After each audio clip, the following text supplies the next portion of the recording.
नमस्कार, मी श्रीवर्धन कॅटरर्स किचनमध्ये तुमचं स्वागत करते। आज आपण मेटकूट बघणार आहोत। मेटकूटसाठी लागणारं साहित्य: तांदूळ, उडदाची डाळ, मुगाची डाळ, हरभऱ्याची डाळ, हळकुंड, मिरच्या, मेथी, मिरे, मोहरी, हिंग, विलायची, लवंग, जिरं, ज्वारी, गहू, धणे, धुतलेले तांदूळ आहे। तांदूळ धुवून स्वच्छ खमंग भाजून घ्यायचे आहे। उडदाची डाळ पण खमंग भाजून घ्यायची आहे। मुगाची डाळ पण खमंग भाजून घ्यायची आहे। याचं प्रमाण निम्म घ्यायचं आहे। गहू छान खमंग भाजून घ्यायचे। 1 वाटी गहू घेतले आपण।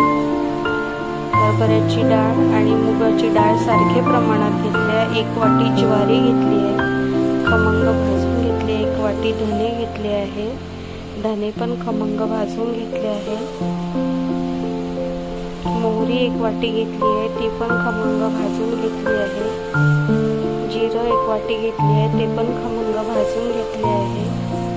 मेथी घेतली आहे, ती खमंग भाजून घेतली आहे। लाल सुक्या मिरच्या तेलावर थोड्या परतून घेतल्या आहे। हळकुंड घेतले आहे 5-6, ते तेलात परतवून घेतले आहे। हे सगळं साहित्य एकत्र करून घ्यायचे आहे। जेवढं आपण भाजून घेतलेलं आहे ते सगळं,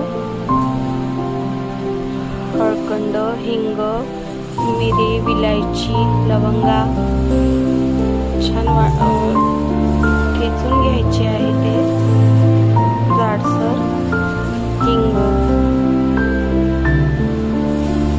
विलायची, लवंगा त्या पण जाडसर थोडेसे वाटून घ्यायचे आहे। मिरे पण, थोड्या मिरच्या पण वाटून घ्यायच्या आहेत थोड्या। आणि पीठ गिरणीतून हे मेटकूट दळून आणायचं आहे। गरम भाताबरोबर मेटकूट भात हिंगाची फोडणी देऊन खायला सर्व करायचं। तुम्हाला माझा व्हिडिओ आवडल्यास लाईक आणि सबस्क्राईब करा। धन्यवाद। शेअर करा।